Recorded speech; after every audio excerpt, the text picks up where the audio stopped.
வசனம் தியானிக்கையில் இதயமதில் ஆறுதலே காரிருளில் நடக்கையிலே தீபமாக வழி நடத்தும்.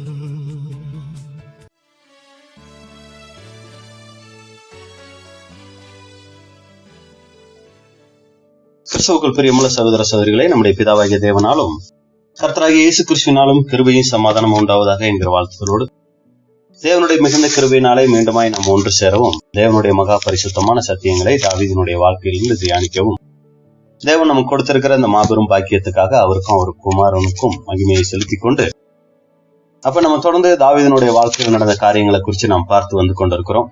கடைசியா நம்ம பார்த்த அந்த பகுதியினுடைய வசனத்தை நம்ம வாசிடலாம். 2 சாமுவேல் 14 அதிகாரம் 28. அப்சலோம் ராஜாவின் முகத்தை காணாமலே 2 வருஷம் எருசலேமிலே குடியிருந்தான். இதுதான் நம்ம கடைசியா நம்ம பார்த்த விஷயம். அப்சலோம் எருசலேம்ல தான் இருக்கிறாரு, ராஜா கூட தான் இருக்கிறாரு. ஆனா அவர் ராஜாவை எத்தனை வருஷம் பார்க்கல? 2 வருஷம் பார்க்காம இருக்கிறார். அப்ப இதுல கூட நம்ம பாடம் பார்த்தோம். என்ன அப்படின்னா, அப்சலோம் அப்படிங்கும் போது அந்த ஒரு வகுப்பார் கூட இன்னைக்கு சபையில இருப்பாங்க, சகோதர ஐக்கியத்துல இருப்பாங்க, சத்தியம் கூட தெரிஞ்சவங்களா இருப்பாங்க, உடன்படிக்கை கூட பண்ணியிருப்பாங்க. ஆனா தேவனுக்கும் அவங்களுக்கும் இருக்கக்கூடிய தனிப்பட்ட உறவு இல்லாம இருப்பாங்க. பைபிள் வாசிப்பாங்க, ஜெபம் கூட பண்ணுவாங்க, எல்லா காரியங்களும் ஆவிக்குரிய காரியங்கள் எல்லாமே நல்லபடியா அவங்க செஞ்சுக்கிட்டு தான் இருப்பாங்க.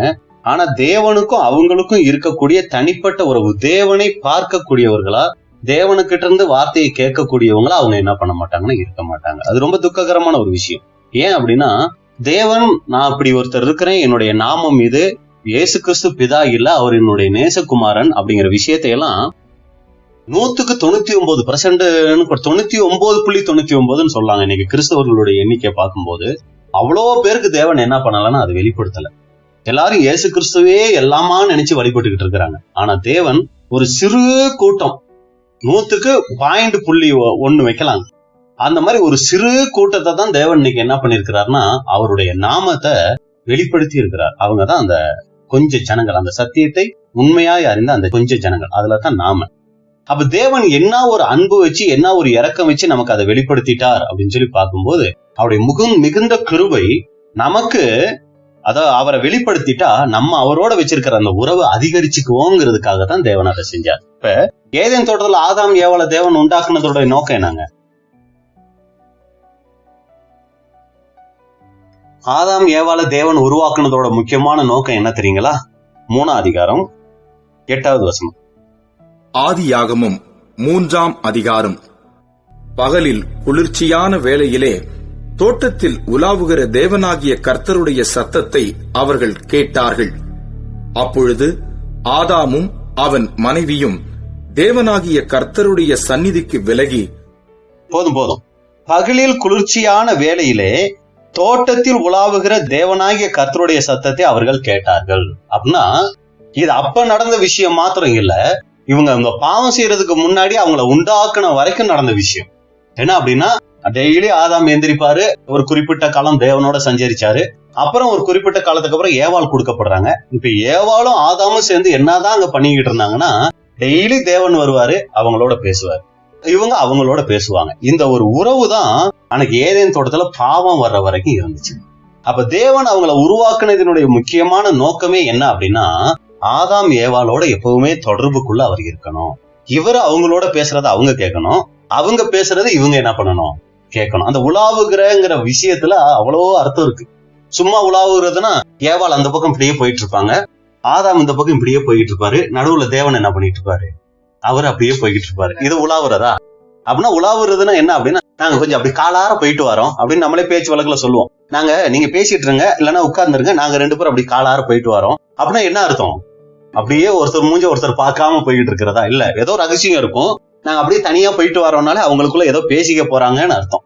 இததான் அந்த நேரத்துல தேவன் ஆதாம் ஏவாளுக்குள்ள இருந்துச்சு. எப்படி இருந்துச்சுன்னா, அவங்களுக்குள்ள என்ன இருந்துச்சுன்னா அந்த ஒரு ஐக்கியம் இருந்துச்சு. தேவனோட பேசுறவங்களா, தேவன் அவங்களோட பேசுறவரா இருந்தார். இதுதான் ஏதேன் தோட்டத்தை உருவாக்கி ஆதாம் ஏவாளையும் தேவன் வச்சதோட முக்கியமான நோக்கம். அதுக்கப்புறம் பக்தியுள்ள சந்ததியை பெறணும். அந்த சந்ததியும் கூட ஆண்டவர் எப்பவுமே துதிக்கிறவங்களா, தேவனோட தொடர்பு வைக்கிறவங்களா இருக்கணும். இதுதான் தேவன் வரும் ராஜ்யத்துல கூட அதான் செய்ய போறார். ஆனா ஆரம்பத்துல ஏவாள் ஆதாம உருவாக்குனப்ப நடந்த விஷயம் இதுதான். இப்ப இதுல நமக்கு என்ன பாடம் தெரியுங்களா? ஏதேன் தோட்டம் எதுக்கு அடையாளம்? நம்ம வீட்டுக்கு அடையாளம். நம்ம வீட்டுல ஒரு சமயம் கணவன் மனைவி இல்லைன்னா நம்மளுடைய குடும்பம் பிள்ளைகள் அப்படின்னு நம்ம இருக்கிறோம்னாலே தேவன் அந்த குடும்பத்துக்குள்ள என்னத்தை எதிர்பார்க்கிறார் தெரியுங்களா? நம்ம அவரோட பேசணும், அவர் நம்மளோட பேசணும். அந்த ஒரு ஐக்கியம் நம்ம குடும்பத்துக்குள்ள முதலாவது இருக்கணும்னு தேவன் விரும்புறார். அப்ப ஏதேன் தோட்டம் அப்படிங்கிற அந்த ஒரு தோட்டத்துல தேவன் அவங்களுக்குள்ள ஒருத்தரா இருந்து அந்த உலாவனார்னா, இன்னைக்கு நமக்குள்ள கூட அவர் இருக்கணும்னு ஆசைப்படுறாரு. அடுத்து எங்க உலாவணும்னு ஆசைப்படுறாரு? வாசிங்க, வெளிப்படுத்தின விசேஷம் 1ஆம் அதிகாரம் 13 வாசிங்க. அந்த 7 குத்து விளக்குகளின் மத்தியிலே நிலையங்கி தரித்து மார்பருகே பொற்கச்சை கட்டியிருந்த மனுஷகுமாரனுக்கு ஒப்பானவரையும் கண்டேன். அந்த 7 குத்து விளக்குகளின் எங்க இருக்கிறாரு? மத்தியில இருக்கிறார் அப்படின்னு நம்ம பாக்குறோம் இல்லைங்களா? அந்த 7 குத்து விளக்கு எதை குறிக்குதுங்க?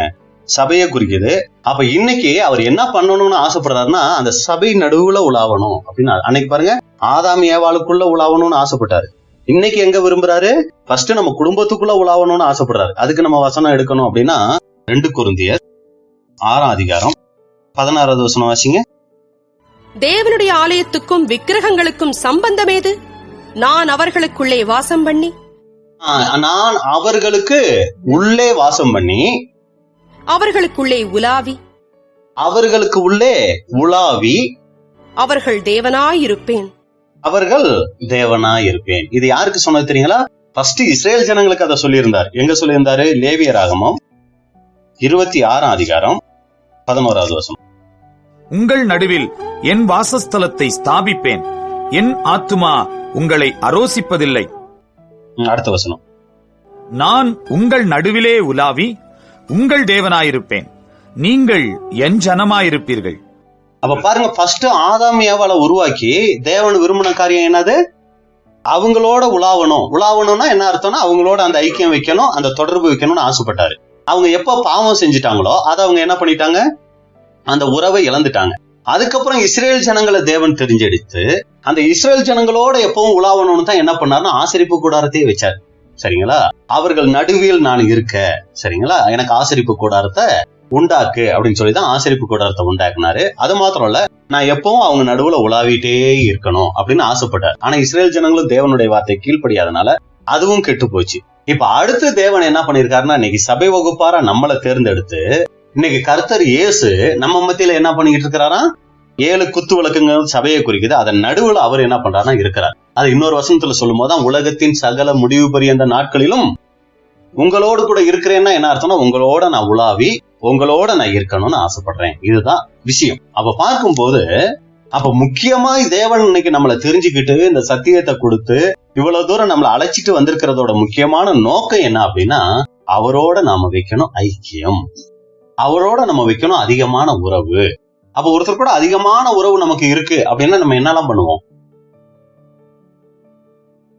டெய்லி அவங்களுக்கு போன் பண்ணுவோம். எப்படி இருக்கீங்க, நல்லா இருக்கீங்களா, என்ன சாப்பாடு, என்ன செஞ்சீங்க, இதெல்லாம் அவங்களோட நம்ம, அதாவது தேவையில்லாத வார்த்தைகளை கூட என்ன பண்ணுவோம்னா ரொம்ப முக்கியத்துவப்படுத்தி என்ன பண்ணிக்கிட்டு இருப்போம்னா அவங்களோட பேசிக்கிட்டே இருப்போம்.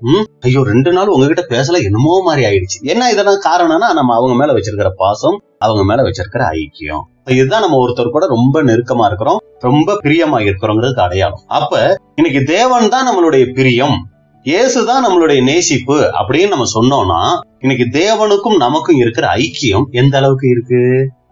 காலைல எந்திரிச்ச உடனே நமக்கு என்ன ஞாபகத்துக்கு வருது? அப்புறம் ஒவ்வொரு காலத்துல ஒரு நாள்ல இடைப்பகுதிகளை நமக்கு என்ன மைண்ட்ல வந்து போயிட்டே இருக்குது? ஐயோ காலையில ஜெபம் பண்ணாம விட்டுட்டேன்ல, அந்த பதட்டத்துல நான் ஜெபத்தை விட்டுட்டேன், இந்த மாதிரி எல்லாம் யோசிக்கிறோமா? ஐயோ இன்னைக்கு சபை கூடுகை இருக்குங்கிறதே எனக்கு என்ன ஆகி போச்சு, மறந்து போச்சே, இப்படி நம்ம யோசிக்கிறோமா? இதெல்லாம் இருந்துச்சுன்னா நமக்கு இது 2வதோ 3வதோ 4வதோ விஷயமா இருக்குது, தேவனுக்கு அடுத்த விஷயம். அதுக்கு முன்னாடி ஞாபகப்படுத்த வேண்டிய செய்ய வேண்டிய விஷயம் எதுவோ என்ன இருக்குது, நமக்கு ரொம்ப முக்கியத்துவம் வாய்ந்ததா இருக்கு. அப்படி இருந்துருச்சுன்னா தேவன் நம்மளை முன்குறிச்சு நம்மளை தெரிந்தெடுத்து நம்மளை அழைச்ச இந்த நோக்கம் என்ன ஆகுதுன்னா அங்க இல்லாம கெட்டு போகுது, அதனால பிரயோஜனம் இல்லாம போகுது. அப்ப ரொம்ப முக்கியம், தேவன் நம்ம கிட்ட விரும்புறது ஐக்கியம். இங்க அதைத்தான் அப்சலோமு கிட்ட நம்ம பார்க்கிறோம். அப்பாவும் இருக்கிறார் அதே ஊர்ல, இவரும் இருக்கிறார் அதே ஊர்ல. ஆனா 2 வருஷமா அப்பாவை இவரு பார்க்கல, அப்பா இவரை பார்க்கல. அப்ப இன்னைக்கு நம்ம சபைக்கு வந்து போய்கிட்டு இருக்கிறோம், சத்தியங்கள் கூட கேட்டுக்கிட்டு இருக்கிறோம், ஜெபம் கூட பண்ணிக்கிட்டு இருக்கிறோம். தனிப்பட்ட முறையில தேவனுக்கும் நமக்கும் ஐக்கியம் இருக்குதா? இன்னைக்கு தேவன் உங்ககிட்ட என்ன பேசினார் தனிப்பட்ட முறையில அப்படின்னு சொல்லி கேட்டா நீங்க எதை சொல்லுவீங்க? அதாவது சொல்ல வேண்டாம், சரிங்களா? இன்னைக்கு தேவன் தனிப்பட்ட முறையில உங்ககிட்ட ஏதாவது ஒரு வார்த்தை பேசினாரா? ஏதோ ஒண்ணு, நீ எதுக்கு அதெல்லாம் கேட்கிற, நீ எதுக்கு அதெல்லாம் யோசிக்கிற, நீ எதுக்கு இதை பத்தி எல்லாம் விமர்சனம் பண்ணிக்கிட்டு இருக்கிற, உனக்கு எதுக்கு இந்த தேவையில்லாத இப்படி எல்லாம் நிறைய பேசுவார். நான் உதாரணத்துக்கு சொல்றேன், சரிங்களா? நீ எதுக்கு அங்க போற, உனக்கு எதுக்கு இந்த பிரச்சனை, இப்படி எல்லாம் நிறைய காரியங்கள் தேவன் என்ன பண்ணுவார்னா தனிப்பட்ட முறையில நமக்கு ஒரு சில காரியங்கள் அவர் தொடர்ந்து பேசிட்டே இருப்பார். நம்ம சத்தியம் படிக்கிறோம், சத்தியம் பேசுறோம், சத்தியம் கேட்கிறோம், தேவனுடைய காரியங்களை ஈடுபடுறோம், இது வேற. ஆனா அனுதின வாழ்க்கையில நீங்க பாத்துட்டீங்கன்னா ஒரு சமையல் செய்யற காரியங்களா இருக்கட்டும், சரிங்களா, மத்தது வேற ஏதாவது ஒரு பொழுதுபோக்கு காரியங்களா இருக்கட்டும், இல்ல யாரு கூட அதிகமான நேரங்கள் பேசுகிற எந்த காரியங்களா இருந்தாலும் அதுல தேவன் இடையில இடப்படுறாரா? இந்த மாதிரி எதுக்கு நீ இப்படி எல்லாம் செய்யற, ஏன் இப்படி எல்லாம் நீ பண்ற, இப்படி எல்லாம் நீ பண்ணக்கூடாது, நீ இவ்வளவு சத்தியம் படிச்சிருக்கியே, நீ இப்படி பண்ணக்கூடாது, நீ இப்படி பேசக்கூடாது, நீ ஏன் இப்படி எல்லாம் பண்ணிக்கிட்டு இருக்கிற, இந்த மாதிரி ஏதாவது தொடர்புகள் நமக்குள்ள வந்து போய்கிட்டு இருக்குதுன்னா நம்ம பாக்கியவான் பாக்கியவன் இல்ல பிரதர். அந்த பைபிள் படிக்கும் போது நான் ஒரு கிறிஸ்தவன் ஞாபகம் வருது, சர்ச்சுக்கு போகணுங்கப்ப அந்த சந்தோஷம் வருது, அந்த சப்ஜெக்ட் கேட்கும்போது ரொம்ப சந்தோஷமா இருக்குது. மத்த நேரத்துல நம்ம ஆண்டவர் தனிப்பட்ட முறையில அப்படியெல்லாம் ஒண்ணும் இல்லையா அப்படின்னா அது ரொம்ப ரொம்ப துக்கப்பட வேண்டிய விஷயம். ஏன்னா இதெல்லாம் எதுக்குன்னா தனிப்பட்ட அந்த உறவை வளர்த்துக்கிறதுக்காகத்தாங்க இவ்வளவும் தேவன் வச்சிருக்கிறார். நம்ம இதையெல்லாம் ரொம்ப சரியா செஞ்சுட்டு அதை கோட்டை விட்டுட்டோம்னு வைங்க, பிரயோஜனம். ஒரு சமயம் இதையெல்லாம் நம்மளால சரியா செய்ய முடியல, உதாரணம் சகோதர ஐக்கியத்துல நம்மளால சரியா கலந்துக்க முடியல, நம்மளால சரியா சத்தியம் கூட கேட்க முடியாத ஒரு சூழ்நிலைக்குள்ள இருக்கிறோம். இதுல எல்லாம் நம்ம குறைவுகள் பட்டுட்டு, ஆனா தினமும் தேவனுக்கு எனக்கு இருக்கிற உறவு, தேவன் என் கூட பேசுற அந்த சத்தம் எனக்கு தெளிவா இருக்குது, நான் தேவனோட பேசுகிற அந்த ஐக்கியத்துல குறைவே இல்லை, இது நமக்கு பிளஸ்ஸா இருந்துருச்சுன்னு வைங்களே, இதுக்காக நம்ம கவலைப்படணும்னு அவசியம் கிடையாது. ஒரு சமயம் சகோதரர் அவர் முன்ன மாதிரி இல்ல பிரதர், அந்த சிஸ்டர் ரொம்ப மோசம், முன்ன மாதிரி ஐக்கியங்கள்லாம் கலந்துக்கிறதே இல்ல, அவங்க இப்ப அவ்வளவுதான் முடிஞ்சுட்டாங்க அப்படின்னு கூட எல்லாரும் நம்மளை பார்த்து சொல்லலாம். ஆனா தேவன் நம்மளை பார்த்து நீ எனக்கு பிரியம், நீ எப்பவுமே ஏன்னா அன்னைக்கு பாருங்க இயேசு கிறிஸ்து இந்த பூமியில வாழும்போது மிகப்பெரிய ஹை போஸ்ட்ல பதவிய மத ரீதியா இருந்த பரிசேயர் சதுசேயர்லாம் அவரை பிசாசு பிடிச்சவன், தண்ணி அடிச்சவன், இப்படி எல்லாம் கேவலமா பேசிக்கிட்டு இருக்காங்க. ஆனா அவர் எதை விரும்பினார் தெரியுங்களா? நீர் என் நேசகுமாரன், உம்மில் நான் பிரியமா இருக்கிறேன். இந்த வார்த்தை அவர் என்ன பண்ணிருச்சுன்னா ரொம்ப தைரியமா ஆண்டவருக்குள்ள ஜீவிக்க வச்சிருச்சு. இந்த உணர்வு, இந்த ஒரு திருப்தி இன்னைக்கு நமக்குள்ள இருக்குதா? அதே நேரத்துல சகோதரன் ஐயோ பிரதர் ஒரு கிளாஸ் மிஸ் பண்ண மாட்டேன், சிஸ்டர் அப்பா ஃபர்ஸ்ட் ஆளா வந்து இருப்பாங்க, கடைசி முடிஞ்சாலும் போக மாட்டாங்க, சத்தியம்னா அவங்களுக்கு அவ்வளவு பெரிய வாஞ்ச. இந்த மாதிரி நம்மளை குறிச்சு அநேக சாட்சிகள் கொடுக்கறாங்க. ஆனா தனிப்பட்ட முறையில நமக்கும் தேவனுக்கும் இருக்கிற ஐக்கியமே எதுவுமே இல்லைன்னு வைங்களே. எல்லாரும் நம்மளை புகழ்ந்து பேசிட்டு தேவனுக்கு நமக்கும் இருக்கிற ஐக்கியம் தனிப்பட்ட முறையில இல்லைன்னா, ஏன்னா அந்த ஐக்கியம் இருக்கிறதுனால அதுதான் நம்மள சபை வகுப்பாரா மாத்துமே ஒழிய, இந்த ஐக்கியம் இந்த உலக பிரகாரமா ஒருத்தர் பெண்டிகா சபைக்கு போய்கிட்டு இருக்காங்க, ஒருத்தர் சிஎஸ்சிக்கு போயிட்டு இருக்காங்க, ஒருத்தர் ஆர்சிக்கு போயிட்டு இருக்காங்க, நம்ம பைபிள் ஸ்டூடெண்ட் சபைக்கு வந்துகிட்டு இருக்கோம்.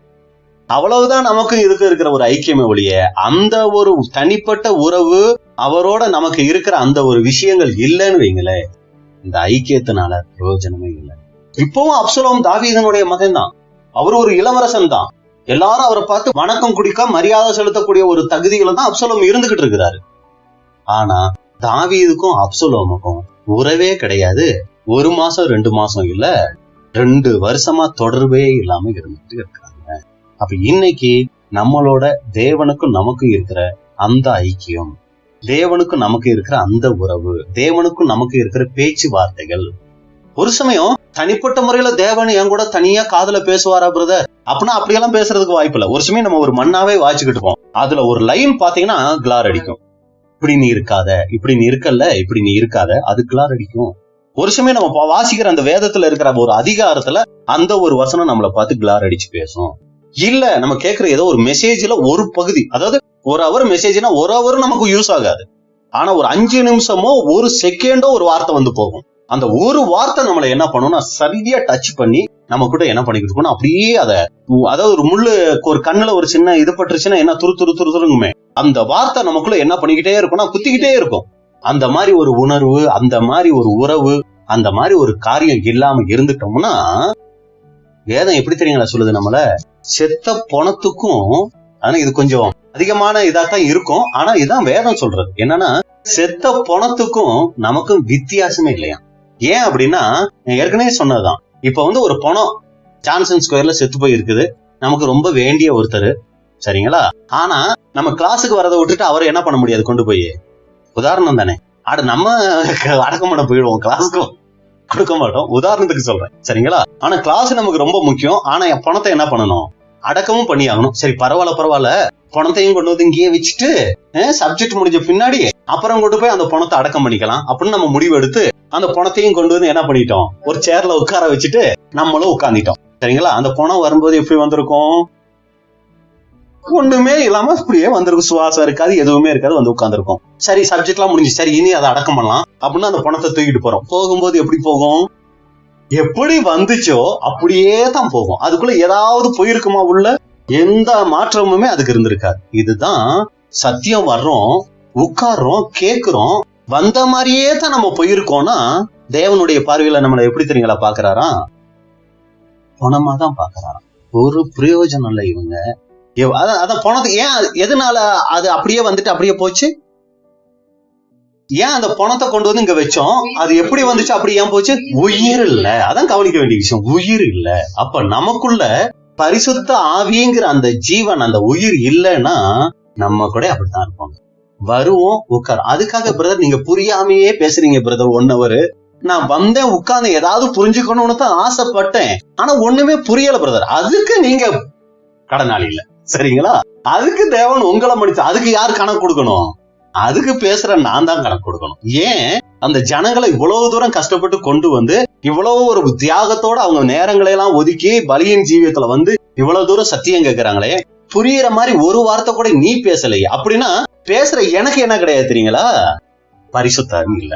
நான் பரிசுத்தாவி இல்லாம நான் வந்து ஒரு பணத்தை வந்து இப்படி வச்சுக்கிட்டு கையையும் காலை இப்படி நீட்ட வச்சுக்கிட்டே இருந்துட்டு கொண்டு போனா வந்து உட்கார்ந்தவங்களுக்கு அதனால ஏதாவது பிரயோஜனம் இருக்கா? அதனால 2 பக்கமும் இருக்கு. ஏன்னா கடைசியில நீங்க வந்தீங்க, உங்களுக்கு ஒண்ணுமே புரியல, நீங்களா வேஸ்ட் அப்படின்னு சொல்லிட்டு பேசுற நான் உங்களுக்கு பிரயோஜனம் உண்டாகிற மாதிரி அதான் பவுல் சொல்றாரு ஒரு இடத்துல. வாசிங்க, 1 கொரிந்தியர் 14:19. அப்படி இருந்தும் நான் சபையிலே அந்நிய பாஷையில் 10,000 வார்த்தைகளை பேசுகிறதிலும், நீங்க புரிஞ்சிக்காம நான் 10,000 வார்த்தை பேசுறத காட்டிலும் மற்றவர்களை உணர்த்தும்படி என் கருத்தோட 5 வார்த்தைகளை பேசுகிறதே எனக்கு அதிக விருப்பமாய் இருக்கும். மற்றவங்க உணர்ற மாதிரி 10,000 வார்த்தை. ஐயோ பிரதர் 2 hour பிரதர், அசரல பிரதர், சப்ஜெக்ட் அப்படி கொடுத்தாரு. என்ன கொடுத்தாரு, சூப்பரா கொடுத்தாரு. என்ன கொடுத்தாரு, ரொம்ப அருமை, டைம் போனதே தெரியல. அப்படின்னா என்ன பேசினார்னு தெரியாம 2 hour பேசிட்டு இருக்கிறத விட 5 நிமிஷம் புரியுற மாதிரி நீ பேசிட்டியா, அதுதான் பெஸ்ட். அப்படிங்கும் போது எதுக்கு இதை சொல்ல வரோம்னா, புரியாம ஒரு இதை வச்சு பேசிட்டே இருக்கிறத காட்டணும், புரிஞ்சு கொள்ளுகிற மாதிரி அவங்க விளங்கி கொள்ளுகிற மாதிரி ஒரு 5 நிமிஷம் பேசினாலே அது போதும் அப்படின்னு பவுலே என்ன பண்ணிருக்கிறாரு, விரும்பி இருக்கிறார். அப்ப நம்ம பார்த்துக்கணும், பேசுகிற நானும் கூட பணமா இருந்துடக்கூடாது. அதாவது பரிசுத்தாவிய வாங்காம பரிசுத்தாவி இல்லாம நான் உங்களுக்கு சப்ஜெக்ட் கொடுத்துடக்கூடாது. ஏன்னா அது கேட்கறவங்களுக்கு என்ன இல்லாம போயிடும், பிரயோஜனம் இல்லாம போயிடும். ஆனா கேட்கிற நம்மளும் கூட பரிசுத்தாவி இல்லாம வந்து ஏதோ ஒரு கடமைக்கோ ஏனோ தானோன்னு உட்கார்ந்து நம்ம போயிடக்கூடாது. பேசுறவர் பரிசுத்தாவி இல்லாம பேசினா அவரும் தேவனுடைய பார்வையில போனோம் தான். கேட்கிறவங்க பரிசுத்தாவி இல்லாம வந்து உட்கார்ந்துட்டு போனாங்கன்னா அவங்க கூட தேவனுடைய பார்வையில தான். சரிங்களா? ரொம்ப ஜாக்கிரதையா இருக்கணும் தேவனுடைய வார்த்தைகளை கேட்கிற பேசுகிற விஷயத்துல. ஆனா இன்னைக்கு எதுக்கு மதிப்பு ஜாஸ்தி தெரியுங்களா? இன்னைக்கு சகோதர சகோதரிகள் மத்தியில எதுக்கு மதிப்பு ஜாஸ்தி தெரியுங்களா? 2 hour அவர் பேசினாலும் ஒரு வார்த்தையும் புரியக்கூடாது. சரிங்களா? நல்ல பிரசங்கி தெரியுமா, ஏன் தெரியுமா எனக்கு புரியல, அவர் அவ்வளவு ஆழமா பேசிட்டார் அப்படின்னு அவங்க நினைச்சுக்கிறது. அவரு ரொம்ப ஆழமா பேசிட்டாரா, அதனால அவர் என்ன பேசினாருன்னு எனக்கு புரியல. இவருக்கு இப்ப என்ன தெரியுங்களா ஆயிடுச்சு, நல்ல மதிப்பு மரியாதை. அவரை கூப்பிடலாம், ஏன்னா அவர்னால நமக்கு எந்த வித பாதிப்பும் இல்லையே. அவர் 2 hour பேசட்டும், 3 hour பேசட்டும், அவர்னால நமக்கு எந்த பாதிப்பும் இல்லையே. அதே நேரத்துல உணர்த்துற மாதிரியோ குத்துற மாதிரியோ கடிஞ்சு கொள்ளுகிற மாதிரியோ வார்த்தைகள் வந்துடுச்சுன்னு வைங்களே, அவர் எப்ப பார்த்தாலும் அப்படித்தான். அதனால இவரை என்ன பண்ணிக்கவே வேண்டாம், லிஸ்ட்ல வைக்கவே வேண்டாம். ஏன் அப்படின்னா இந்த பரிசுத்த ஆவி இல்லாத தன்மையை ரொம்ப ஈஸியா ஏத்துக்குது. பரிசுத்த ஆவி இங்க இருந்தாலும் அங்க பிரச்சனை, அங்க இருந்து இங்க இல்லைன்னாலும் பிரச்சனை தான். சரிங்களா? இவர் பரிசுத்த ஆவி இல்லாம பேசிக்கிட்டு இருக்கிறாருன்னா பரிசுத்த ஆவியை பெற்ற ஜனங்கள் என்ன பண்ணிக்கிட்டு இருப்பாங்க? தூங்கிக்கிட்டு தான் இருப்பாங்க. அவங்களுக்கு தூக்கம் தான் வரும். அவங்க என்ன பண்ணுவாங்க? அது அவங்க மேல தப்பே கிடையாது. இவ்வளவு ஆழமான சத்தியம் பேசுறா, அவங்க தூங்கிக்கிட்டு இருக்காங்கன்னா புரியுற மாதிரி பேசுனா எதுக்கு தூங்குறாங்க? இல்லைங்களா? அவங்களுக்கு அது பிரச்சனை. ஒரு சமயம் அவங்க பரிசுத்த ஆவி வாங்காம இவர் பேசினார்னா அப்பவும் அவங்க என்னதான் பண்ணிக்கிட்டு இருப்பாங்க? அவங்க தூங்கிக்கிட்டு தான் இருப்பாங்க. அப்ப பாருங்க, ரொம்ப முக்கியமான ஒரு விஷயம், லைட் அடிக்கிறதும் முக்கியம், அந்த லைட்டை வாங்குறதும் முக்கியம். நான் அதுக்கு தான் அருமையான 3 உதாரணம் சொல்லியிருக்கேன். நீங்க சுத்தமா மறந்துருப்பீங்கிற நல்ல விசுவாசத்துல அந்த உதாரணத்தை மறுபடியும் சொல்றேன். சரிங்களா? ஒண்ணு கல்லு, இன்னொன்னு மறந்துட்டீங்கிற ரொம்ப சந்தோஷத்துல அடுத்தது சொல்றேன், கண்ணாடி, இன்னொன்னு வைரம். சரிங்களா? இது 3 பொருளும் இருக்குது. இந்த 3 பொருள் மேலையும் சூரிய வெளிச்சம் படுமா? இயற்கை பூமியில தான் அது இருக்குது. ஒரு இடத்துல வைரம் இருக்குது, ஒரு இடத்துல கண்ணாடி இருக்கு, ஒரு இடத்துல கல்லு இருக்கு. இப்ப இந்த 3 இடத்துலயும் சூரிய வெளிச்சம் படுதுன்னு வைங்களே, கல்லு இருக்கிற இடத்துல சூரிய வெளிச்சம் பட்டா கல்லு என்ன ஆகும்? சூடாகுமே ஒழிய அப்படியே தான் இருக்கு. அதுக்குள்ள அந்த சூரிய வெளிச்சம் ஒண்ணுமே போகாது. அப்படி கல்லு மாதிரி இருக்கும். இன்னும் நம்ம பாஷையில சொல்லணும்னா மண்ணு மாதிரி இருக்குமே ஒழிய அதுக்குள்ள எந்த ரியாக்ஷனுமே நடக்காது. வேணும்னா ஒண்ணு மட்டும் ஆகும், அதை கேட்டு என்ன ஆகும்? சூடாகும். இது போல இன்னைக்கு சபையில இருப்பாங்கன்னா ஒரு கூட்ட ஜனங்கள், அவங்க என்ன ஆகுவாங்கன்னா சத்தியத்தை உள்ள வாங்கவே மாட்டாங்களா, ஆனா கேட்க மட்டும் என்ன ஆகுவாங்க? அப்படின்னு சொல்லி சூடாகுவாங்களாம். ஆனா அவங்களுக்குள்ள என்ன நடக்காதான்? எந்த விதமான மாறுதலுமே நடக்காதான். இது ஒரு வகுப்பார் சபையில இருப்பாங்களாம். இன்னொரு வகுப்பா இருப்பாங்க கண்ணாடி வகுப்பார். அப்படி சூரிய வெளிச்சம் பட்ட உடனே கண்ணாடி என்ன ஆகும்? உடனே பளிச்சுன்னு ஆயிடும். சத்தியம் கேட்ட உடனே அப்பா என்ன சத்தியம், ஐயோ சூப்பர் பிரதர், தேவன் நல்லா உணர்த்தினார் பிரதர். எது வரைக்கும்? கதவை தாண்டுற வரைக்கும். அந்த சூரிய வெளிச்சம் பட்டுக்கிட்டு இருக்கிற வரைக்கும் கண்ணாடி பளிச்சுன்னு இருக்கும். சூரிய வெளிச்சம் இந்த பக்கம் போன உடனே கண்ணாடி என்ன ஆயிடும்? மறுபடி டம்மி ஆயிடும். இது மாதிரி ஒரு குரூப்பார் இன்னைக்கு சபையில இருப்பாங்களாம். சத்தியம் கேட்கும் போது அருமை சூப்பர்மாங்களாம். ஆனா வீட்டுக்கு போயிட்டு அந்த சத்தியத்தை வாழ்க்கைக்கு கொண்டு வர்றதுக்கு அவங்களுக்கு முடியாது. அவங்க என்ன ஆயிடுவாங்கன்னா உடனே ஆஃப் ஆயிடுவாங்க. இன்னொரு வகுப்பா இருப்பாங்களா, அவங்க தான் வைரம் வகுப்பா. சூரிய ஒளி படும்போது அந்த வைரம் ரொம்ப ஒண்ணும் அலட்டிக்காது, ரொம்ப ஒண்ணும் தன்னை விளம்பரப்படுத்திக்காது, ரொம்ப அமைதியா சாந்தமா ஏத்துக்குமா. எப்ப தெரியுங்களா அது வெளிச்சம் கொடுக்குமா? எங்கேயாவது அந்த வைரத்தை கொண்டு போய் இருள்ல வச்சிங்கன்னு வைங்களே, அந்த இடத்துல அப்படியே அந்த இடமே பிரகாசிக்கிற மாதிரி வெளிச்சம் கொடுக்குமா. அப்ப இந்த மாதிரி வைரம் வகுப்பாரும் கொஞ்சம் பேர் சபையில இருப்பாங்க. இவங்க என்ன பண்ணுவாங்கன்னா சத்தியம் வாங்குவாங்க, உள்ளுக்குள்ள வச்சுக்குவாங்க, அதை அப்படியே ஏத்துக்கிட்டு போய் தேவனுடைய சமூகத்துல வச்சிருப்பாங்க. ஏதாவது இருள் போன்ற கஷ்டங்கள் சூழ்நிலைகள் வரும்போது, நீங்க அன்னைக்கு அந்த சகோதரன் மூலமா, இல்ல நான் வாசிச்ச இந்த வேத தியானத்தின் மூலமா, இல்ல இந்த காரியத்தின் மூலமா என் கூட பேசுனீங்களே, இப்படி நான் இருக்கணும்னு சொல்லியிருக்கீங்களே, நான் இப்படி இருக்கிறேன் ஆண்டவரே அப்படின்னு சொல்லி அதுக்கு தன்னை ஒப்பு கொடுத்து அந்த இருளான சூழ்நிலையில என்ன பண்ணுவாங்களாம்? வெளிச்சமா இருப்பாங்களாம். சோர்ந்து போற வேலையில என்ன பண்ணுவாங்களாம்? அந்த வார்த்தையை சொல்லி, ஆண்டவரே நீங்க இப்படி சொல்லியிருக்கீங்க ஆண்டவரே, இதை நான் ஜெயிக்கிறேன் ஆண்டவரே, அந்த வார்த்தையை சொல்லி என்ன பண்ணுவாங்களாம்? ஜெயிப்பாங்களாம். அப்ப நமக்கு அநேக நேரங்கள சோர்வுகள், சத்தியத்தின் மேல விசுவாசம் வராம போறதுக்கு காரணம் என்ன தெரியுங்களா? அந்த அளவுக்கு நம்ம என்ன பண்றதுன்னா வாங்குறது இல்ல. இதை இன்னும் புரிஞ்சுக்கிற மாதிரி ஒரு கதை சொல்லட்டுமா? கதைனா தான் நமக்கு ரொம்ப பிரியமாச்சு. ஒரு நாய் என்ன பண்ணுச்சான், ஒரு காட்டுல போய் நல்லா ஒரு எலும்ப நல்லா சாப்பிட்டுக்கிட்டு இருந்துச்சான். சரிங்களா? வெறும் எலும்ப தானே நாய் கடிக்கும், கடிச்சுக்கிட்டு இருந்துச்சான். அப்ப காட்டுக்குள்ள ஒரு சிங்கம் வந்துருச்சான். சிங்கம் தூரத்துல வரும்போது நாய் பாத்துருச்சு. அப்பா இவன் யாரு? காளி. நாய் காளி. உடனே இந்த நாய் என்ன பண்ணுச்சான், சிங்கத்துக்கிட்ட இருந்து தப்பிக்கிறதுக்காக ஒரு ஐடியா பண்ணுச்சான். பண்ணிட்டு, அப்பா இந்த சிங்கத்தோட எலும்பு என்ன டேஸ்டா இருக்குது, இன்னும் ஒரு சிங்கம் கிடைச்சா கூட நல்லா அடிச்சு சாப்பிடலாமே அப்படின்னு அந்த நாய் ரொம்ப சத்தமா பேசிச்சான்.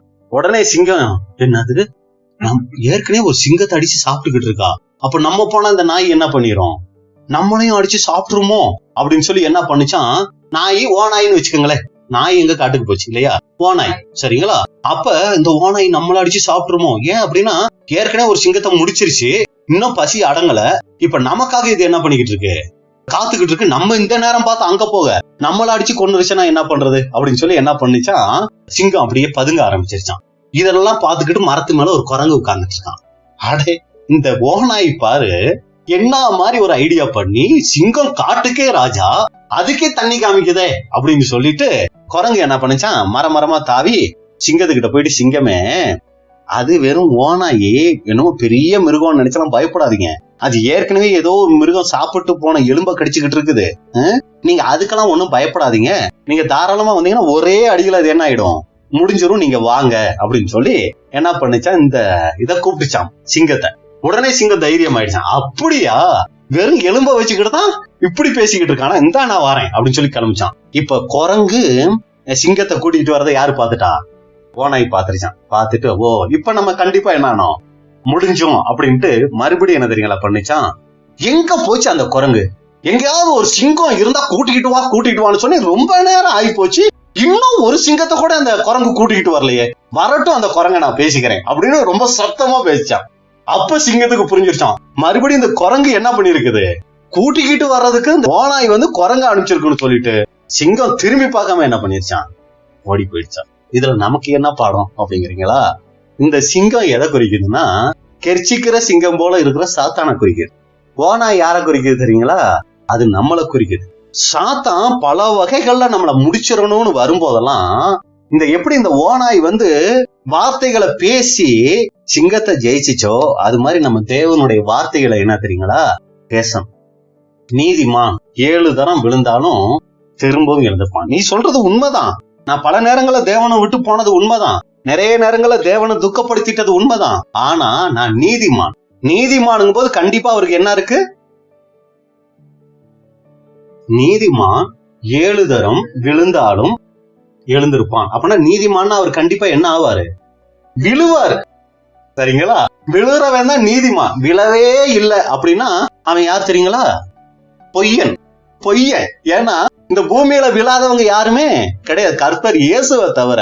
இந்த பூமியில நான் விழவே மாட்டேன், நான் ரொம்ப சரியாவே ஆரம்பத்துல உடன்படிக்கை பண்ணல இருந்து இது வரைக்கும் நான் விழவே இல்லை, கரெக்டா போய்கிட்டே இருப்பேன் அப்படிங்கிறவங்க பொய்யன். ஏன்னா அதுக்கு வாய்ப்பே கிடையாது. அப்ப நீதிமானுன்னா அவர் என்ன ஆகுவாரு, விழுவாரு. எத்தனை தடவை விழுவாரு, 1 2 3 7 தான், 8 தடவை. அப்படி கிடையாது. 7ங்கிறது அங்க அவர் கடைசி வரைக்கும் அவருடைய வாழ்க்கையில விழுறதுக்கு வாய்ப்புகள் இருந்துகிட்டே இருக்கும். அதத்தான் அது சொல்லுது. நீதிமானுன்னா அவர் விழுவாரு. எத்தனை தடவை விழுவாரு, 7 தடவைனா அவர் வாழ்க்கையில 7ங்கிறது ஒரு பூரணம். அந்த வாழ்க்கை இருக்கிற வரைக்கும் அவர் விழுறதுக்கு வாய்ப்புகள் இருந்துகிட்டே இருக்கும். ஆனா நீதிமான என்ன பண்ண மாட்டாரு, விழுந்தே கிடக்க மாட்டாரு. சீக்கிரமா தட்டிட்டு என்ன பண்ணிடுவாரு, எந்திரிச்சிருவார். எந்திரிச்சாதான் அவர் நீதிமான். ஒரு சமயம் ஒரு சிலர் இருப்பாங்க, அந்த விழுந்ததையே நினைச்சு தேவனே மன்னிச்சாலும் நான் செஞ்ச தப்ப யார் மன்னிக்க மாட்டா, நான் மன்னிக்க மாட்டேன் அப்படிங்கிற அளவுக்கு ஒரு வைராக்கியம் உள்ளவங்க இருப்பாங்க. இவங்கெல்லாம் என்ன ஆக முடியாதுன்னா அந்த சோர்வுல இருந்து மீண்டு வரவே முடியாது. நம்மளுடைய தவறுகளை எல்லாத்தையும் மன்னிக்கிறதுக்கு இயேசு கிறிஸ்துனுடைய ரத்தம் எப்படி இருக்குது, சகல பாவத்தையும், அது எவ்வளவு பெரிய பாவமாக இருந்தாலும் சரி, எல்லாத்தையும் நீக்கிட்டு நம்மளை தூக்கி எடுக்க அது போதுமானதா இருக்கு. அந்த அளவுக்கு யாருக்கு விசுவாசம் வேணும், நமக்கு விசுவாசம் வேணும். இல்ல சிங்கம் வந்துருச்சு நான் தொலைஞ்சேன் தான் அப்படின்னு வாய முடியுது கப்புன்னு வந்தா ஒரே அடி அழகா எடுத்து சாப்பிட்டுட்டு அது போய்கிட்டே இருக்கும். எதுக்கும் விசுவாச வார்த்தை நான் பேசி பாக்குறேன்னு சொல்லி இந்த ஓநாய் மாதிரி பேச ஆரம்பிச்சோம்னா சிங்கம் என்ன ஆயிடும், ஓடிடும். அப்ப இங்கதான் விஷயம் இருக்குது, நம்ம விழுந்து போகாம காப்பாற்றப்படுகிறதுக்கு. அப்ப இன்னைக்கு இந்த கதையை காட்டுட்டு முன்ன இருந்ததையெல்லாம் விட்டுறாதீங்க. சரிங்களா? சொல்ல வர கான்செப்ட் என்ன அப்படின்னா, இன்னைக்கு தேவனுடைய வார்த்தைகளை கேட்கிற நாம எப்படிப்பட்டவங்களா இருக்கிறோம்? அப்சலோமா போல தேவனுக்கும் நமக்கும் உறவு இல்லாம இருந்துகிட்டு இருக்கிறோமா? இல்ல நம்ம கேட்கிற சத்தியத்துக்கும் தேவனுக்கும் நமக்கும் இருக்கிற உறவுகள் நல்லபடியா இருந்துகிட்டு இருக்குதா? 2 சாமுவேல் 14 அதிகாரம் 28வது வசனம். அப்சலோம் ராஜாவின் முகத்தை காணாமலே 2 வருஷம் எருசலேமிலே குடியிருந்தான். இப்படிதான் இருந்துட்டாரு அப்சலோம். இதனால அவருக்குள்ள என்ன வரல அப்படின்னு சொல்லி பாத்தீங்கன்னா, தாவீதாகிய தன்னுடைய தகப்பன் மேல அவருக்கு அன்பு வரவே இல்லை. இவர் கூட இருந்திருந்தார்னா, தாவீதோட இருந்திருந்தார்னா, அந்த தாவீதினுடைய குணலட்சணம் கொஞ்சமாச்சு இவருக்குள்ள வர்றதுக்கு என்னவாயிருக்குன்னா வாய்ப்புகள் வந்துடும். ஆனா இவர் என்ன ஆயிட்டார்னா, அந்த தாவீதோட உறவே இல்லாம இருந்துட்டதுனால இவருக்குள்ள அந்த தாவீது தேவனுக்கு இருதயத்துக்கு ஏற்ற அந்த குணலட்சணங்கள் இவருக்குள்ள என்ன பண்ண முடியலன்னா கொண்டே வர முடியல அப்படின்னு கூட பார்க்கிறோம். கீழே இருக்கிற வசனங்கள்ல நீங்க பாத்தீங்கன்னா மறுபடியும் என்ன பண்றாருன்னா யோவாப்ப வர வைக்கிறாரு, ஒரு சில காரியங்கள் செஞ்சு. அப்படி வர வச்சு என்ன பண்றாருன்னா மறுபடியும் தாவீதை போய் பாத்துறாரு. அதே 2 சாமுவேல் 14 அதிகாரம் கடைசி வசனம் வாசிங்க. யோவாப் ராஜாவினிடத்தில் போய் அதை அவனுக்கு அறிவித்த போது அப்சலோமை அழைப்பித்தான். அவன் ராஜாவினிடத்தில் வந்து ராஜாவுக்கு முன்பாக தரையிலே முகங்குப்புற விழுந்து வணங்கினான். அப்பொழுது ராஜா அப்சலோமை முத்தமிட்டான். இப்ப தாவீது அப்சலோமை ஏத்துக்கிட்டாரு. ஆனா என்னதான் தாவீது அப்சலோமை ஏத்துக்கிட்டா கூட அப்சலோமினுடைய குணலட்சணம் மாறவே இல்லை. வெளியரங்கமா தாவீத தகப்பனா ஏற்றுக்கொண்டு தகப்பன் கிட்ட அன்பு காமிக்கிற மாதிரி ஒரு காரியத்தை காமிச்சிட்டாரே ஒழிய அவருடைய மாய்மாலமோ எந்த ஒரு துர்க்குணமும் என்ன ஆகலன்னா கொஞ்சம் கூட மாறவே இல்லை. அப்ப இதுல நமக்கு என்ன பாடம்னா, எவ்வளவோ சத்தியங்கள் கேட்டுட்டோம், அழைப்புக்குள்ள வந்துட்டோம், எவ்வளவோ உணர்வுகள் பெற்றுட்டோம். நம்ம இன்னைக்கு எந்த மாதிரி குணலட்சணங்கள் காமிக்கிறோம்? 100க்கு 100 நம்ம காமிக்க முடியாது. ஆனா ஒரு படிநிலை குணலட்சணங்கள ஒரு முன்னேற்றம் இருக்கா நமக்கு? ஒரு 5 வருஷத்துக்கு முன்னாடி இருந்த மாதிரியே தான் பிரதர் நான் இருக்கிறேன் அப்படின்னோம்னா நம்மளுக்கும் தேவனுக்கும் எந்த விதமான ஒரு உறவும் சம்பந்தமும் இல்லைங்கிறது தான் அர்த்தம். இல்ல பிரதர், அப்ப இருந்ததுக்கு இப்ப நான் எவ்வளவோ பரவாயில்ல அப்படின்னு சொல்லக்கூடிய அளவுக்கு குண லட்சணங்கள்ல ஏதாவது மாற்றங்கள் நமக்குள்ள வந்திருக்குதா? நிறைய அமைதி வந்திருக்குது, ஆனா இன்னும் அமைதி வரணும். நிறைய பொறுமை வந்திருக்கு, இன்னும் நிறைய பொறுமை வேணும். ஆனா வந்திருக்குதா? அதோட துளிர் விட்டுருக்குதா? அப்படிங்கிறத வச்சு நம்ம கண்டுபிடிச்சிடலாம். அப்பாவுடைய குணலட்சணம் எனக்குள்ள என்ன ஆரம்பிச்சிருச்சு, உருவாக ஆரம்பிச்சிருச்சுன்னு நம்ம புரிஞ்சுக்கலாம். ஆனா உருவாகவே இல்லைன்னா நம்ம என்னத்தான் பண்ணி ஆகணும்? தேவனுடைய சமூகத்தில் நம்மள ஆராய்ச்சி தான் பார்க்கணும். இங்க பாருங்க, அப்பாவை பிடிச்சிட்டாரு, அப்பா கிட்ட வந்துட்டாரு, எல்லாம் ஓகே. ஆனா அவருடைய குணலட்சணம் மாறவே இல்லை. இன்னைக்கு பரிசுத்த ஆவி ஒருத்தருக்கு கொடுக்கப்படும் போது 3 விதமான வளர்ச்சி அவங்க அடைவாங்க. முதல் வளர்ச்சி என்ன தெரியுங்களா? அவங்களுக்குள்ள பரிசுத்த ஆவி வந்திருக்கிறதுக்கு பிதாவாகிய தேவனை ஏற்றுக்கொண்டவங்களா இருப்பாங்க. கர்த்தர் இயேசுவை தங்களுடைய சொந்த ரட்சகரா தேவனுடைய குமாரனை ஏற்றுக்கொண்டவங்களா இருப்பாங்க. இதுல பரிசுத்தாவியை பெற்றதில் நம்ம எல்லாரும் என்ன ஆயிடுவோம்?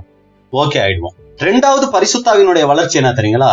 சத்திய ஆவியாகிய அது வரும்போது உங்களை என்ன பண்ணும்?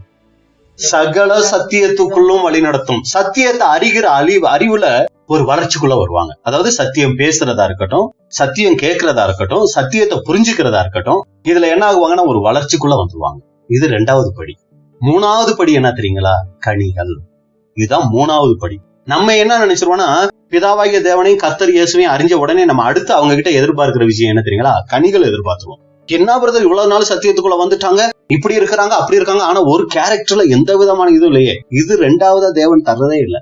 ஏன்னா சத்தியம் தான் ஒருத்தர் விடுதலையாகும். அவங்க எந்த அளவுக்கு சத்தியம் உள்வாங்கி சத்தியத்துக்கு கீழ்ப்படிஞ்சு சத்தியத்துக்கு தங்களை அர்ப்பணிக்கிறாங்களோ அப்பதான் அந்த கேரக்டர் அவங்களுக்குள்ள வரும். சத்தியத்து சம்பந்தம் வராம கேரக்டர் வந்துரும் அப்படின்னா அது வாய்ப்பே இல்லைங்க. அப்ப 2வது தேவன் அவங்களுக்கு கொடுக்கணும்னு ஆசைப்படுறது எதை தெரியுங்களா? சத்தியம். இந்த சத்தியத்தை உள்வாங்கி கொஞ்சம் கொஞ்சமா அவங்களுடைய கேரக்டர் மாறணும். இதான் 3வது அவங்க பரிசுத்தாவியை பெற்றதுக்கு அடையாளம் கனிகள். இதான் அவர் எதிர்பார்க்கிறார். நம்மள இந்த அழைச்சதுக்கு, இந்த சத்தியங்கள் கொடுத்ததுக்கு, இப்படி ஐக்கியங்களை கலந்துக்கிறதுக்கு எல்லாத்துக்கும் தேவன் வச்சிருக்கிறது எதுக்கு அப்படின்னா இந்த கனிகள் உருவாகணும், இந்த நல்ல குணலட்சணங்கள் உருவாகணுங்கிறதுக்காக தான் தேவன் இதை ஏற்படுத்தியிருக்காங்க. அந்த உண்மையான கனிகளை வெளிப்படுத்துறவங்க என்ன ஆயிடுவாங்கன்னா பரலோகம் போயிடுவாங்க. ஒரு சமயம் அவங்க இந்த ஜனங்களால புரிஞ்சுக்க முடியாதவங்களா இருக்கலாம், ஒரு சமயம் அவங்கனா ஏற்றுக்கொள்ள முடியாதவங்களா கூட இருக்கலாம், இல்ல அவங்க சரியான ஒரு படிப்பறிவு இல்லாதவங்களா கூட இருந்துடலாம், ரொம்ப மோசமானவங்களா கருதப்படுறவங்களா கூட, எந்த விதமான தாளந்தும் இல்லாதவங்களா கூட இருந்துடலாம். ஆனா தேவன் எதிர்பார்க்கிற அந்த குணலட்சணம் எப்படி அதை நம்ம சொல்லலாம் இன்னும் புரிஞ்சுக்கிற மாதிரினா, அந்த தட்டான் அந்த பொண்ணை நெருப்புல போட்டு அடிப்பாரு. 7 தடவை நெருப்புக்குள்ள போட்டு எடுத்த பின்னாடி அந்த பொண்ணை பார்க்கும்போது அந்த பொண்ணுல அவருடைய முகம் தெரியும். அந்த முகம் தெரிஞ்ச உடனே அவர் என்ன பண்ணிடுறாரு, அதுக்கப்புறம் அதை என்ன பண்ணிட்டு இருக்க மாட்டாரு, மறுபடியும் நெருப்புல போடுறேன், மறுபடியும் தட்டுறேன், அந்த வேலையெல்லாம் இருக்காது. அழகா தூக்கி என்ன பண்ணுவாருன்னா அலங்காரத்துக்கு பயனுள்ளதாக்குறதுக்கு அதை யூஸ் பண்ண ஆரம்பிச்சிருவார். அதே போல தேவன் ஒவ்வொரு சூழ்நிலையிலும் நம்மளை என்ன பண்றாருன்னா அந்த வசனத்தையும் நம்மளையும் வச்சு அதை என்ன பண்றாருன்னா அந்த வசனம் தான் கண்ணாடி, நமக்கு அதுல வச்சு பாக்குறாரு. அப்படி பார்க்கும்போது என்ன ஆகுதுன்னா நமக்குள்ள அந்த மாற்றங்கள் வந்துகிட்டே இருக்குது. அந்த தேவன் விரும்புகிற அந்த குணலட்சணம், தேவன் விரும்புகிற அந்த சாயல் நமக்குள்ள வந்துருச்சுன்னு வைங்களே, அப்புறம் என்ன பண்ண மாட்டார், அப்புறம் வச்சுக்கிட்டு இருக்க மாட்டார். நம்மளை மட்டும் என்ன பண்ணிடுவார்னா எடுத்துருவார். ஒரு சமயம் நம்ம இந்த சபையில இருக்கிறவங்களை எல்லாம் பார்த்துக்கிட்டு, இல்ல வேற சபையில இருக்கிறவங்களை எல்லாம் பார்த்துக்கிட்டு, அதை நம்ம விமர்சனம் பண்ணிக்கிட்டு, அதை நம்ம யோசிச்சுக்கிட்டு, அதை நம்ம மண்டையில ஏத்திக்கிட்டு இப்படி ஜீவிச்சுக்கிட்டு இருந்தோம்னா அழகா நம்ம எங்க இருந்துகிட்டே இருக்கலாம், இங்க இருந்துகிட்டு நம்ம விமர்சனம் பண்ணிக்கிட்டு நம்ம ஜீவிச்சுக்கிட்டே இருக்கலாம். ஆனா தேவனுக்கும் நமக்கும் அதனால எந்த விதமான பிரயோஜனமும் இல்லை. அப்ப ரொம்ப முக்கியமான ஒரு விஷயம், தகப்பனை அறிந்து கொண்ட நாம தகப்பனுக்கும் நமக்கும் ஐக்கியம் இருக்கா? அப்சலோம் கிட்ட இருந்து நம்ம கத்துக்கிற முக்கியமான ஒரு விஷயம், 2 வருஷம் தாவீது இருக்கிற இடத்துலயே இருந்தாலும் அவருக்கும் தாவீதுக்கும் சம்பந்தமே. நம்ம 5 வருஷம் ஆயிருக்கலாம், 3 வருஷம் ஆயிருக்கலாம், 2 வருஷம் ஆயிருக்கலாம், 1 வருஷம் ஆயிருக்கலாம். தேவனை அறிஞ்சிருக்கிறோம். தேவனுக்கும் நமக்கு இருக்கிற உறவு நிலை இன்னைக்கு எப்படி இருக்கு? சரி, 2வது, தேவனுக்கிட்ட வந்துட்டோம், எல்லாம் ஒப்புரவாயிட்டோம், குணலட்சணத்துல என்ன மாற்றம்? ஏன்னா தாவீது அப்புறம் 2 வருஷம் கழிச்சு பாத்துட்டாரு. தாவீது முத்தம் கூட கொடுக்கிறார். ஆனா அப்சலோமுடைய கேரக்டர் மாறவே இல்லை, அப்படியே இருக்கிறார். அப்ப இன்னைக்கு இவ்வளவு சத்தியங்கள் கேட்டுட்டோம், இவ்வளவு ஐக்கியங்கள்ல கலந்துகிட்டோம், நம்முடைய குணலட்சணத்துல என்ன மாற்றம் வந்திருக்குது? அப்பயும் எதுக்கு எடுத்தாலும் கோபம், அப்பயும் எதுக்கு எடுத்தாலும் மூர்க்கம், அப்பயும் எதுக்கு எடுத்தாலும் பழி வாங்குகிற எண்ணம், அப்பயும் எதுக்கு எடுத்தாலும் பொறாம, அப்பயும் எதுக்கு எடுத்தாலும் புறங்கூறுற பேச்சு, எப்ப பார்த்தாலும் குறை கூறுறது, இந்த ஒரு சுபாவத்துல இருந்த நாம இப்ப எந்த அளவுக்கு அதை விட்டு வெளியில வந்திருக்கிறோம். ஆனா இருக்கும், எல்லாம் முடிஞ்சிருச்சுன்னு நம்ம சொல்ல முடியாது. ஆனா எந்த அளவுக்கு ஜெயிச்சிருக்கிறோம், எந்த அளவுக்கு ஒரு வித்தியாசத்துக்குள்ள நம்ம வந்திருக்கிறோம். இதுதான் அப்பாவோட பிள்ளைய, எந்த அப்பாவோட பிள்ளையா நம்ம வளர்ந்துகிட்டு இருக்கோங்கிறதுக்கு அடையாளம். ஏன்னா 2 தகப்பன் இருக்காங்க இல்லைங்களா பூமியில. யார் யாருங்க? பிசாசு, இன்னொன்னு நம்முடைய பிதாவாகிய தேவன். அதான் இயேசு கிறிஸ்து சொல்றாரு, நியாயப்பிரமாணம் வச்சுக்கிட்டு இருக்கிறீங்க, தலைமையிலேயே கட்டி வச்சுக்கிட்டு தான் இருக்கிறீங்க. உங்க அப்பா யாருன்னு கூட சொல்றீங்க, ஆபிரகாம் எங்களுடைய தகப்பன் எல்லாம் கூட சொல்லிக்கிட்டு இருக்கீங்க. நான் சொல்றேன், உங்க அப்பா யாரு தெரியுமா? சாத்தான். ஏன்? உங்க கேரக்டர் அப்படி இருக்குது. நீங்க அப்பா அப்பான்னு சொல்றீங்களே, ஆனா கேரக்டர் வேற அப்பாவோட கேரக்டர்ல நீங்க இது பண்ணிக்கிட்டு இருக்கீங்க, வெளிப்படுத்திக்கிட்டு இருக்கீங்க. அதனால நீங்க இவரோட பிள்ளை தான் அப்படின்னு அவர் சொல்றதை நம்ம பாக்குறோம். வாசிங்க யோவான் 8ஆம் அதிகாரம் 39. அதற்கு அவர்கள், ஆபிரகாமே எங்கள் பிதா என்றார்கள். இயேசு அவர்களை நோக்கி, நீங்கள் ஆபிரகாமின் பிள்ளைகளாய் இருந்தால், நீங்க சொல்ற மாதிரி நீங்க ஆபிரகாமுடைய பிள்ளைகளா இருந்தா ஆபிரகாமின் கிரியைகளை செய்வீர்களே. ஆபிரகாமுடைய கிரியைகள் உங்ககிட்ட இருக்குமே. அவர் காமிச்சிட்ட விசுவாசம், அவர் காமிச்சிட்ட கீழ்ப்படிதல், அது உங்ககிட்ட இருக்குமே. தேவனிடத்தில் கேட்டிருக்கிற சத்தியத்தை உங்களுக்கு சொன்ன மனுஷனாகிய என்னை கொல்ல தேடுகிறீர்கள். நான் தேவனுடைய குமாரன், பரலோகத்திலிருந்து வந்திருக்கிறேன், நான் தேவனுடைய சத்தியத்தை சொல்றேன். ஆனா நீங்க என்ன பண்ண பாக்குறீங்க? கொல்றதுக்கு ரெடியா இருக்கீங்களா? கொலை செய்ய தேடுறீங்களே. நீங்க எப்படி தேவனுடைய பிள்ளைகள்னு உங்களை சொல்லிக்கிறீங்க? ஆபிரகாம் இப்படி செய்யவில்லையே. ஆபிரகாம் இப்படி செய்வாரா? அவர் தேவனுக்காக தன்னுடைய நேசகுமாரனையே கொல்லுவாரே ஒழிய தேவனுடைய குமாரனை கொல்றதுக்கு என்ன ஆக மாட்டாரு, தயாராக மாட்டாரு. நீங்கள் உங்கள் பிதாவின் கிரியைகளை செய்கிறீர்கள் என்றார். நீங்க என்ன கிரியைகளை பண்றீங்க? உங்க பிதாவினுடைய கிரியை நீங்க செய்றீங்க. அதற்கு அவர்கள், நாங்கள் வேசித்தனத்தினால் பிறந்தவர்கள் அல்ல, ஒரே பிதா எங்களுக்குண்டு, அவர் தேவன் என்றார்கள். அவர் எங்கள் தேவன், தேவன் தான் எங்களுடைய பிதா அப்படின்னு சொல்றாங்க. இயேசு அவர்களை நோக்கி, தேவன் உங்கள் பிதாவாய் இருந்தால் என்னிடத்தில் அன்பாயிருப்பீர்கள். ஏனெனில் நான் தேவனிடத்திலிருந்து வந்திருக்கிறேன். நான் சுயமாய் வரவில்லை, அவரே என்னை அனுப்பினார். என் வசனத்தை நீங்கள் ஏன் அறியாமல் இருக்கிறீர்கள்? என் உபதேசத்தை கேட்க மனதில்லாதிருக்கிறதினால் அல்லவா? ஏன்னா சத்தியம் உங்களுக்கு விரோதமா இருக்கு. சத்தியம் கேட்க விருப்பமே கிடையாது. சத்தியம் கேட்க ஒரு வாஞ்சியே இல்லாம இருக்கிறீங்க. ஏன் இப்படி இருக்கிறீங்க? நீங்கள் உங்கள் பிதாவாகிய பிசாசானவனால் உண்டானவர்கள். ஏன் அப்படின்னா, இஸ்ரேல் ஜனங்களே, அதாவது பரிசேயர் சதுசேயரே, நீங்க உங்க பிதாவாகிய பிசாசானவனால் உண்டானவர்கள். உங்கள் பிதாவினுடைய இச்சைகளின்படி செய்ய மனதாய் இருக்கிறீர்கள். ஏன்னா நீங்க என்னத்தை இச்சிக்கிறீங்கன்னா, சாத்தானுக்கு எது இச்சையோ அதுதான் உங்களுடைய இச்சையாவும் இருக்குது. அவன் ஆதி முதற்கொண்டு மனுஷ கொலைபாதகனாய் இருக்கிறான். சத்தியம் அவனிடத்தில் இல்லாதபடியால் அவன் சத்தியத்திலே நிலைநிற்கவில்லை. அவன் பொய்யனும் பொய்க்கு பிதாவுமாய் இருக்கிறபடியால் அவன் பொய் பேசும்போது தன் சொந்தத்தில் எடுத்து பேசுகிறான். பாத்தீங்களா? அப்ப இங்க இந்த இஸ்ரேல் ஜனங்கள் மிகப்பெரிய ஒரு நம்பிக்கையில இருக்கிறாங்க, யாவே தான் எங்களுடைய பிதா அப்படின்னு சொல்லி. ஆனா இயேசு கிறிஸ்து வந்து சொல்றாரு, உங்க கிரியைகளை பார்த்தா யாவேக்கும் உங்களுக்கும் சம்பந்தமே இல்ல, சாத்தானுக்கும் உங்களுக்கு தான் ரொம்ப சம்பந்தம், ரொம்ப தொடர்பு இருக்கிற மாதிரி இருக்கு. அதனால சாத்தான் தான் உங்க அப்பா அப்படின்னு சொல்லி அவர் அங்க சொல்றாரு. இதை கேட்ட உடனே எப்படி கோபம் வந்திருக்கும் அவங்களுக்கு இல்லைங்களா? ஆனா இப்ப நம்ம இதுல நமக்கு என்ன பாடம் அப்படின்னா, அப்சலோம் தாவீதும் அப்சலோமும் ஒரே ஊர்ல இருந்தாங்க, உறவு இல்லாம இருந்தாங்க. அதே போல இன்னைக்கு தேவனை அறிந்திருக்கிற நாம, தேவனுக்கு நமக்கு உறவு இருக்கா? அது ஒரு பாயிண்ட். இன்னொரு பாயிண்ட், என்னதான் தாவீது அப்சலோம் ஏத்துக்கிட்டாலும், அப்சலோம தாவீது ஏத்துக்கிட்டாலும், தாவீதினுடைய குணலட்சணம் கொஞ்சம் கூட அப்சலோமுக்குள்ள உருவாகவே இல்லை. தாவீது தான் அப்பான்னு இவர் சொல்லிக்கிட்டா கூட அந்த அப்பாவினுடைய நல்ல குணலட்சணம் கொஞ்சம் கூட அப்சலோமுக்குள்ள வரவே இல்லை. அப்ப இன்னைக்கு யாவேதான் எங்களுடைய தெய்வம், யாவேதான் எங்களுடைய தகப்பன், அவருடைய நேசகுமாரன் இயேசு கிறிஸ்து நம்ம சொல்லிக்கிட்டு இருக்கிறோமே, இன்னைக்கு நம்மளுடைய வாழ்க்கையில நாம வெளிப்படுத்துகிற பேச்சுகள், நம்ம சிந்திக்கிற சிந்தனைகள், நம்ம செயல்படுகிற காரியங்கள், அப்பாவுக்கு புள்ள தப்பாம பிறந்திருக்கிறான்னு நம்மளை பார்த்து சொல்லுவாங்களா, இல்ல இந்த அப்பாவுக்கு பிள்ளையாவே தப்பாம பிறந்திருக்கிறான்னு சொல்லுவாங்களா? ரெண்டு அப்பா இருக்கிறாங்க. இதுல நாம வெளிப்படுத்துகிற காரியங்கள் நம்மள தேவனுடைய பார்வையில, மனுஷங்க பார்வையில வேண்டாம், தேவனுடைய பார்வையில் நம்ம யாருடைய பிள்ளைன்னு சொல்லும். நம்ம வெளிப்படுத்துகிற இன்னைக்கு பேச்சுகள், செயல்கள், கிரியைகள் எல்லாம் நம்ம யாருடைய பிள்ளைகள்னு சொல்லும். இதுதான் இதுல அப்சலோம் கிட்ட வந்து நம்ம கத்துக்கிற ஒரு காரியம். என்னதான் தாவீதை ஏத்துக்கிட்டாலும், என்னதான் தாவீது அவருக்கு முத்தமே கொடுத்து அவரை அணைச்சுக்கிட்டாலும், அப்சலோமுக்குள்ள இருதயம், சரீரம் வேணா தாவீதை நெருங்கின மாதிரி காமிச்சுக்கிறதை ஒழிய இருதயம் மாறவே இல்லை. அதே கொடிய வஞ்சகத்தோட, அதே துரோகம், உன்னை என்னைக்கு இருந்து நான் கொல்லாம விட மாட்டேன், என்னைக்கு இருந்து நான் உன்னை வீழ்த்தாம விட, அந்த மாதிரி ஒரு கொடூர வஞ்சகத்தை உள்ளுக்குள்ள வச்சுக்கிட்டு தான் அப்பா கிட்ட அன்பு இருக்கிற மாதிரி என்ன பண்ணிட்டாரு, காமிச்சிட்டாரு. அப்ப நம்ம இன்னைக்கு வாயில ஆண்டவரை துதிக்கிறோம், நீங்க அன்பான தேவன், அற்புதமான தேவன், நீங்க அதிசயங்கள் செய்கிற தேவன், இப்படி எல்லாம் வாயில அவரை நல்லா நம்ம துதிக்கிறோம். ஆனா நம்முடைய இருதயம் இன்னைக்கு அந்த தகப்பன் ஏற்றுக்கொள்ளத்தக்க வகையில இருக்கா? ஏன்னா இல்லைன்னா என்ன சொல்லுவார்னா, இவங்க வாயில என்ன துதிக்கிறாங்கப்பா, ஆனா இருதயத்துக்கும் எனக்கு சம்பந்தமே இல்லையே. இருதயம் தேவன் விரும்புகிற பிரகாரம் ஆகாம நம்ம வாயில என்னதான் துதிகள் ஏற எடுத்துட்டாலும், என்னதான் ஜெபங்கள் பண்ணிட்டாலும், அது தேவனுடைய பார்வையில வெறுப்பு கிடையாது, அருவெறுப்பு. சரிங்களா?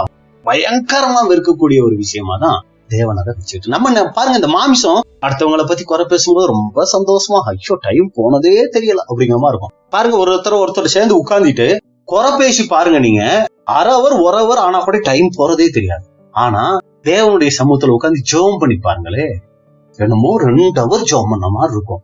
அப்படியே செய்யிட்டு அப்பா ரொம்ப நேரம் ஜெபிச்சிட்ட மாதிரி இருக்கேன்னு பார்த்தா அங்க 10 நிமிஷம் கூட ஆயிருக்காது, டைமே போகாது. என் அனுபவத்துலதான் சொல்றேன், டைமே போயிருக்காது. காரணம் என்னன்னா, இந்த பலகீன மாம்சம் இதுக்கு தகுந்த மாதிரி காரியங்களை செய்யறதுன்னா ரொம்ப சந்தோஷப்படும், ரொம்ப உற்சாகப்படும். மறுபடியும் எப்பங்க உங்களை பார்ப்பேன், எப்பங்க உங்ககிட்ட பேசுவேன், ஐயோ அவங்கள பார்க்காம என்ன எதுக்கு? அந்த இதுக்கு அந்த மாம்சம் பாத்தீங்கன்னா அப்படி விரும்பும், அப்படி தாகமா இருக்கும்.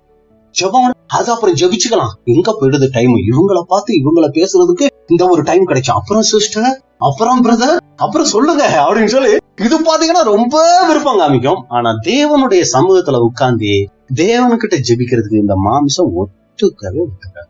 காரணம் என்னது?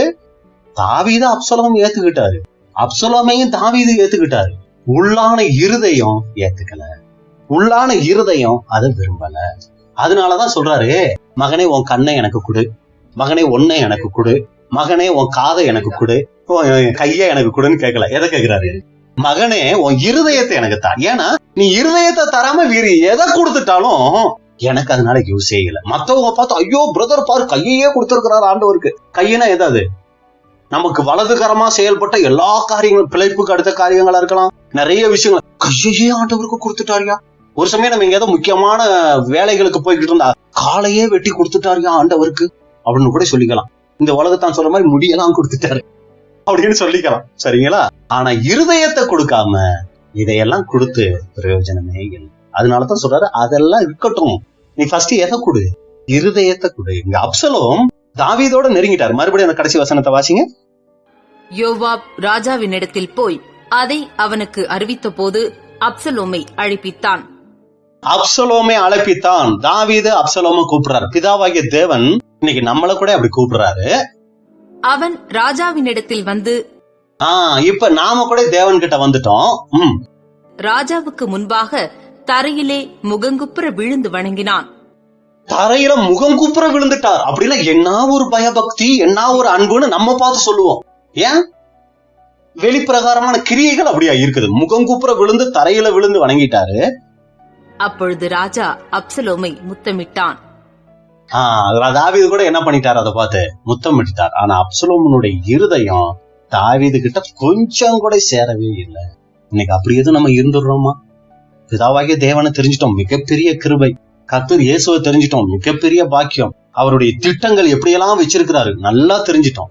ஆனா இதெல்லாம் தெரிஞ்சிட்ட நாம இன்னைக்கு நம்மளுடைய இருதய சிந்தைய தேவனுடைய பார்வையில எப்படி வச்சிருக்கிறோம்? அப்ப நம்முடைய இருதயத்தை சரியான முறையில தேவனுக்கு அர்ப்பணிக்காம நம்ம மத்த என்னத்தை அர்ப்பணிச்சுட்டாலும், அதுக்காக நான் என் இருதயத்தை அர்ப்பணிச்சுட்டேன், அதனால இனி நான் எங்கெல்லாம் வர்றதில்ல, இனி கூடுகைக்கெல்லாம் வரதில்ல, இனி நான் வேற எந்த ஒரு காரியமும் செய்யறதுல வருது, எனக்கு இருதயம் தேவனுக்கு தெரியும், இருதயம் தேவனுக்கு தெரியும், நான் தேவனுக்கும் எனக்கு இருக்கிற உறவு போதும் அப்படின்னு நம்ம இருந்துட முடியாது. சரிங்களா? ஏன்னா பவுல் சொல்லும்போது தேவனும் சாட்சி நீங்களும் சாட்சி அப்படிங்கிறார். அப்ப என்னன்னா நம்ம இருதயமும் தேவனை நெருங்கணும், நம்முடைய சரீரத்துக்கு அடுத்த காரியங்களும் மற்றவர்களுடைய பார்வையில அலட்சியம் பண்ணப்பட்டுறக்கூடாது, இடரல் ஆயிடக்கூடாது. அதுலயும் நம்ம என்ன பண்ணணும்னா, ஏன்னா இந்த மாதிரி கூடுகைகள்லாம் தேவனுடைய அன்பு, அவர் வச்சிருக்கிற இறக்கம் நமக்கு என்ன ஆரம்பிக்கும், புரிய ஆரம்பிக்கும். ஏன்னா வரதே கொஞ்சம் பேர், அப்புறம் நீங்களும் என் இருதயம் தேவனுக்கு தெரியும்னு சொல்லிட்டீங்க பிரதர் அப்படின்னு சொல்லிட்டு நான் வீட்டுல இருந்துக்கிறேன்ட்டீங்கன்னா அப்புறம் நான் யாருக்கிட்ட பேசுறேன், செவுத்துக்கிட்ட தான் நான் பேச முடியும் இல்லைங்களா? அதுக்கும் நான் சொல்லிடுறேன். அப்ப என்ன இதை சொல்ல வரோம் அப்படின்னா, அந்த முக்கியம் இவன் என்னதான் வந்துட்டாலும், என்னதான் இருந்துட்டாலும், எத்தனை கூடுகைகள் வந்துட்டாலும், எங்க போய் தேவனுடைய வார்த்தைகளை பேசிட்டாலும், ஊழியம் செஞ்சிட்டாலும், இருதயம் சரியான முறையில தேவனோட ஐக்கியம் வைக்கலன்னா, அதனாலதான் தேவன் கேட்டார் இருதயத்தை அனுப்பிட்டார். அப்ப மீதியெல்லாம் தன்னை போல என்னவாயிடும்? அதனாலதான் இருதயத்தில் சுத்தம் உள்ளவர்கள் பாக்கியவான். ஏன் கண்ணு சுத்தம் உள்ளவன், கை சுத்தம் உள்ளவன், காது சுத்தம் உள்ளவன் அப்படிலாம் ஏன் சொல்லனா, இது சுத்தம் ஆயிட்டே ஆல்ரெடி எல்லாமே ரெடி ஆயிடும். ஆனா மத்ததையெல்லாம் சுத்தப்படுத்திட்டு இதை சுத்தப்படுத்தலன்னா பிரயோஜனம் இல்லை. அப்ப இங்க நாம பார்த்துட்டு 2 விஷயம் இன்னைக்கு பார்த்தோம். அப்சலோம் 2 வருஷம் அதே ஊர்ல இருந்துட்டாலும் அப்சலோமுக்கும் தாவீதுக்கும் உறவுகள் இல்லை. சரிங்களா? 2வது விஷயம், அப்சலோமுக்கும் தாவீதுக்கும் உறவு வந்துட்டா கூட அப்சலோமின் இருதயம் தாவீதோட இல்லை. அப்ப இந்த ஒரு காரியம் நமக்கு இன்னைக்கு படிப்பனையா இருக்கு. இன்னைக்கு தேவனுக்கும் நமக்கும் இருக்கிற ஐக்கியம், தேவனுக்கு முன்னால தேவன் மாத்திரமே பார்க்கக்கூடிய நம்முடைய இருதய சிந்தை, இருதய நோக்கம் எப்படிப்பட்டதா இருக்குது அப்படிங்கறத நாம சிந்திச்சு நாம் வரும் காலங்களில் இன்னும் தேவனை நெருங்கி, இன்னும் தேவனுக்கு பிரியமான பிள்ளைகளாய் மாறி, தேவனுடைய சித்தத்தை இன்னும் அதிகமாய் செய்ய தேவன் தாமே நம்ம ஒவ்வொருவருக்கும் உதவி செய்வாராக. பொறுமையோடு கேட்டவங்களை தேவன் ஆசீர்வதிப்பாராக.